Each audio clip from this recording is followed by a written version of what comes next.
साहेब, नसरापूर प्रकरणात अखेर आरोपीला फाशी शिक्षा झालेली आहे. सरकारने देखील त्या गोष्टी आता विधान भवनामध्ये देखील मांडलेल्या आहेत. याच्यामध्ये काही सरकारचं फार मोठं शौर्य किंवा कर्तृत्व आहे असं मला वाटत नाही. नसरापूर प्रकरणात ज्या बालिकेवर अत्याचार झाला, हत्या झाली, त्यानंतर जो जनतेचा रोष उसळला, त्याच्यामुळे फास्ट ट्रॅक न्यायालयामध्ये अत्यंत ऐतिहासिक वेगवान पद्धतीनं हा खटला चालला आणि आरोपीला फाशीची शिक्षा सुनावली. पण जर या राज्यात कायदा सुव्यवस्थेचं राज्य असतं, कायद्याचा धाक असता आणि अशा प्रकारच्या आरोपींच्या मनामध्ये सरकार, न्यायालय आणि कायदा याविषयी जर दहशत असती तर त्या मुलीचे प्राण वाचले असते. त्या मुलीचे प्राण आपण गमावले.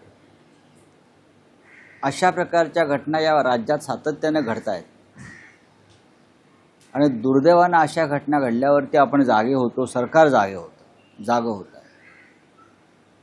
त्याच्यामध्ये जर काही सुधारणा सरकार करणार नसेल तर त्या लहान मुलीचं बलिदान हे वाया गेलं असंच म्हणावं लागेल. महाराष्ट्रामध्ये या क्षणी कायद्याचं राज्य आहे असं वातावरणच नाही. हे फक्त मी मुलींवरील किंवा महिलांवरील अत्याचार या संदर्भात म्हणत नाही, तर सर्वच क्षेत्रामध्ये कायद्याची जी धुळधाण सुरू आहे, ज्या पद्धतीने पेपर लीक होत आहेत, पेपर फुटत आहेत आणि हे पेपर फोडणारे लोक हे पूर्णपणे भारतीय जनता पक्षाशी संबंधित आहेत. मग नीटचे पेपर लीक करणारे असोत, CETचे पेपर लीक करणारे असोत, काल TETचे पेपर लीक करणारे असोत, ही सगळे धागेदोरे हे भारतीय जनता पक्षाच्या कार्यकर्त्यांपर्यंत आणि नात्यागोत्यांपर्यंतच पोचत आहेत. हा गांभीर्याने विचार करण्याची वेळ आली. जो पक्ष रामद्रोह करून राम मंदिरातल्या दानपेट्यांचा अपहार करतो, त्याच पक्षाचे लोक विद्यार्थ्यांच्या भवितव्याशी खेळत आहेत. एक लक्षात घ्या, रावणामध्ये अनेक दुर्गुण असतात, पण रावणानं कधी दानपेट्या लुटल्या नाहीत. बरं, रावणामध्ये अनेक दुर्गुण असतील, पण रावणानं कधी दानपेट्या लुटल्या नाहीत. पण हे राम भक्त जे आहेत, स्वतःला म्हणवणारे सो कॉल्ड, ज्यांनी गेल्या काही महिन्यामध्ये 66 वेळा दानपेट्या लुटल्या. महमूद गझनवीनं सोमनाथ मंदिर 17 वेळा लुटला असं इतिहास सांगतो. पण भारतीय जनता पक्षाच्या लोकांनी 66 वेळा अयोध्येत राम मंदिर लुटलं, याची सुद्धा नोंद इतिहासात व्हायला पाहिजे. आणि ती नोंद भारतीय जनता पक्ष जो नवीन इतिहास लिहितो आहे त्यात ती असायला पाहिजे. कायद्याचा भान राहिला नाही अशा वेळेस, आणि कायद्याच्या कचाट्यात हे लोक अडकत नाहीये. त्यामुळे नाही, कायदा यांच्यासाठी नाहीच आहे, कायदा विरोधी पक्षाच्या कार्यकर्त्यांसाठी. कुठे आहे कायदा? सत्ताधारी लोकांनी किती बलात्कार करावेत, किती लुटमार करावी, किती देश लुटावा, संसदीय आणि विधिमंडळातल्या कायद्याचं उल्लंघन करून पक्षांतर करावी, कायदा त्यांच्यासाठी नाहीच आहे. कायदा या देशामध्ये फक्त जे भारतीय जनता पक्षाला विरोध करणारे लोक आहेत त्यांच्या भोवती फास आवळण्यासाठीच कायदा आहे, बाकी कायदा नाही आहे. सध्या विधान परिषदेच्या उपसभापतीसाठी शिंदे गटातून काही नावं समोर येत आहेत. मला माहिती, लोकसभेचे अध्यक्ष असेल, विधानसभेचे अध्यक्ष असेल, त्यांच्या संदर्भात कार्यकाळ आणि आता जे विधान परिषद उपसभापती. नाही, ठीक आहे, तो नाही, ते नावं सुचवू द्या. हे सगळे टपोरी लोक आहेत, हे पक्षांतर आणि भ्रष्टांतर करणारे लोक आहेत. त्यांना कुठल्या पदावरती बसवून त्यांना प्रतिष्ठा द्यायचा प्रयत्न सुरू आहे. हे सगळे जे नावं येत आहेत, मी काय नावं बघितली नाहीत, ह्यांनी एका पक्षात निवडून येऊन दुसऱ्या पक्षामध्ये प्रवेश केले, त्यांच्यावरचे खटले प्रलंबित आहेत या संदर्भात. आणि तरीही त्यांना तुम्ही सभापती, उपसभापती, मंत्री करणार असाल तर कुठला कायदा आहे तुम्ही मला सांगा. काल देवेंद्र फडणवीस यांच्यासोबत बैठक झालेली आहे. ओमराजे निंबाळकर असेल, तानाजी सावंत असेल, निलेश देशमुख असेल, विकास कामासाठी भेट घेतल्याची माहिती समोर येत आहे. आतापासून गाठी त्यांनी खरं बोललं पाहिजे. ओम निंबाळकरचा उल्लेख मी सोंगाड्या असा केला, तो सोंगाड्याचा. आणि मला आश्चर्य वाटतं आहे देवेंद्र फडणवीस यांचं, विरोधी पक्षात असताना त्या खासदारांना तुम्ही भेटी देत नाही. त्यांनी आणलेल्या विकास कामांच्या कागदावर तुम्ही चर्चा करत नाही. पण एखाद्याने पक्षांतर केलं की तुम्ही त्याला समोर बसवता, त्याचे कागद मंजूर करता. हा घटनेशी द्रोह आहे देवेंद्र फडणवीस. आणि म्हणूनच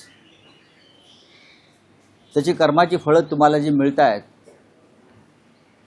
ऑपरेशन देवेंद्र जे सुरू झालं आहे, उद्धवजींनी सांगितलं ऑपरेशन देवेंद्र सुरू झालं आहे देशात. काही काळापासून देवेंद्र दिल्लीत जाणार, देवेंद्र दिल्लीत जाणार, उच्च पदावर जाणार, या चर्चांना आता पूर्णविराम मिळाले. तर याच त्यांच्या वर्तणुकीमुळे, याच त्यांच्या वागणुकीमुळे आता देवेंद्र महाराष्ट्रात तरी राहतील का नाही त्यांच्या पदावर, अशा प्रकारचं रहस्यमय वातावरण मेंढ्यांनी निर्माण केलं आहे. ही अत्यंत गंभीर गोष्ट आहे. की कुठे ते ताकद वाढत चालली आहे. आणि त्याच आ? खासदारांना ज्या खासदारांनी पक्ष बदलला त्या विभागात जन्मत चाचणी व्हावी अशी मागणी देखील आता केली होते. मनसेकडून देखील अशी मागणी केली होती. नाही, त्यांचे राजीनामेच घेतले पाहिजेत कायद्यानं. ते डिस्क्वालिफाय, बरं का, ते डिस्क्वालिफाय व्हायला पाहिजेत कायद्यानं. जो घटनेतलं जे कलम 10 आहे, शेड्यूल 10 ज्याला आपण म्हणतो, त्यानुसार पक्षांतर विरोधी कायद्यानुसार त्यांची खासदारकी रद्द व्हायला पाहिजे असं घटना आणि कायदा सांगते. पण अशा पक्षांतर केलेल्या गुन्हेगारांना, हे गुन्हेगार आहेत, देवेंद्र फडणवीस आपल्या चेंबरमध्ये बसवून त्यांना चहा पाजून, चहा बिस्किटं देऊन जनतेच्या पैशानं त्यांच्या कागदावर जर सह्या करत असतील तर स्वतः देवेंद्र फडणवीस हे घटनाद्रोही आणि रामद्रोही आहे. राम सत्यवचनी होता. त्याच लोकांना मंत्रिपद देणार अशी देखील चर्चा सुरू मग ते तर तेच तर सांगतो ना, वेगळं काय सांगतोय मी. घटनाद्रोही, सत्यद्रोही, रामद्रोही असे हे लोक आहेत, हे गुन्हेगार आहेत खरं म्हणजे. ओम निंबाळकरांपासून सगळे लोक हे राज्याचे आणि जनतेचे गुन्हेगार आहेत. आणि अशा गुन्हेगारांना तुम्ही पदं देणार असाल, निधी देणार असाल, पक्ष बदल आधी का नाही दिलात? तीच जनता होती आणि तेच खासदार होते ना, मग आधी का नाही दिला? तुम्ही कोणतं राज्य चालवता? हे घटनेचं राज्य, कायद्याचं राज्य नाही आहे महाशय. आणि याची किंमत ह्या सगळ्यांना चुकवावी लागेल. राष्ट्रवादी शरदचंद्र पवार गटामध्ये 2 आता गट दिसत आहेत. तर काही नेते आहेत ते काँग्रेसमध्ये, तर काही एनडीएमध्ये जाण्याच्या मला माहिती. कांग्रेस को राम मंदिर जाने की रोका जा रहा है, क्या वजह लगती है? राम मंदिर हम सब लोग जाना चाहते हैं. मुझे लगता है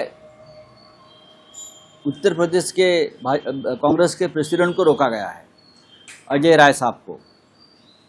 क्यों रोका गया? वो वहाँ जाकर जो वहाँ भ्रष्टाचार हो गया, लूटमार हो गई है दान पत्र में, दान पेटी में, उस बारे में बात करेंगे. इसलिए महमूद जो गजनवी था उसने सोमनाथ मंदिर 17 बार लूटा है. बीजेपी ने अयोध्या का राम मंदिर लगभग 70 बार लूटा है, 66 टाइम. ये उनका जो घोटाला है उसको मैं देशद्रोह भी कहूँगा और रामद्रोह भी कहूँगा. मैं तो ये कहूँगा, मैंने कल उद्धव ठाकरे साहब से भी बात की है कि हमको भी राम मंदिर जाना चाहिए. हम राहुल गांधी जी से भी बात करेंगे, आपको भी राम मंदिर आना चाहिए. हम अखिलेश यादव जी से भी बात करेंगे, उनको भी राम मंदिर जाना चाहिए. हम ममता बनर्जी से भी बात करेंगे, उनको भी जाना चाहिए. अरविंद केजरीवाल जी अभी जाकर आए, वापस हमारे साथ आ जाएंगे. ये कौन है? राम मंदिर उनकी बाप की जागीर है क्या? राम मंदिर में हमारा खून भी बहा है. राम मंदिर में हमारे लोगों ने भी त्याग किया, बलिदान दिया है. मैं खुद उस राम मंदिर के आंदोलन में शामिल था और मैं सीबीआई का एक आरोपी हूँ उस मामले में. मैं 3 बार सीबीआई के सामने लखनऊ में उनके कोर्ट के सामने में जाकर मेरा स्टेटमेंट दिया है. हम लोग आरोपी हैं सब उस मामले में. राम के उस उस संघर्ष में मंदिर के हम सब लोग थे। हिंदू हृदय सम्राट बाला साहब ठाकरे ने जो घोषणा की थी मंदिर वही बनाएंगे, हाँ, तब ये सब लोग भाग गए थे ना। बाबरी गिरने के बाद भागम भाग हो गई थी। तो बाला साहब ठाकरे और हम सब लोग उनके साथ खड़े रहे थे उधर कि अगर वो शिवसैनिक है तो हमें उनका गर्व है, ये बाला साहब ने कहा था। तो ये सब भाग गए थे। अब ये राम मंदिर के मालिक बन गए। राम मंदिर को कोई मालिक होता है क्या? अयोध्या को राम मालिक है। अगर अजय राय को रोका है तो क्यों रोका है? अगर उनको रोका है तो हम सब लोग वहाँ पहुँचेंगे, सभी नेताओं के साथ हम लोग जाएंगे। यहाँ कोई जात और धर्म का मामला नहीं है, राम सबका है, देश का है। राम और रावण में क्या फर्क है इस बारे में? हाँ? राम और रावण में क्या फर्क है? नहीं, रावण में बहुत दुर्गुण थे, लेकिन रावण ने किसी मंदिर की दान पेटी दान पत्र नहीं लूटा था। ये रावण के वंशज है बीजेपी वाले। सिंदूर में जो शहीद है उनका अपमान हुआ है, इस तरह से कह रहे हैं। हाँ, हुआ है ना। शहीदों का नाम तक नहीं दिया उस वक्त। एक भी सैनिक की कुर्बानी नहीं हो गई। ये राजनाथ सिंह जी सदन में और सदन के बाहर कहते थे नो कैजुअलिटी, और अब अचानक 6 जवानों के नाम सामने आए हैं कि उनकी शहादत हुई है ऑपरेशन सिंदूर में। तो ये लुपा छुपी आप क्यों कर रहे हो? उसका मतलब और भी जवान शहीद हो गए। Thank you.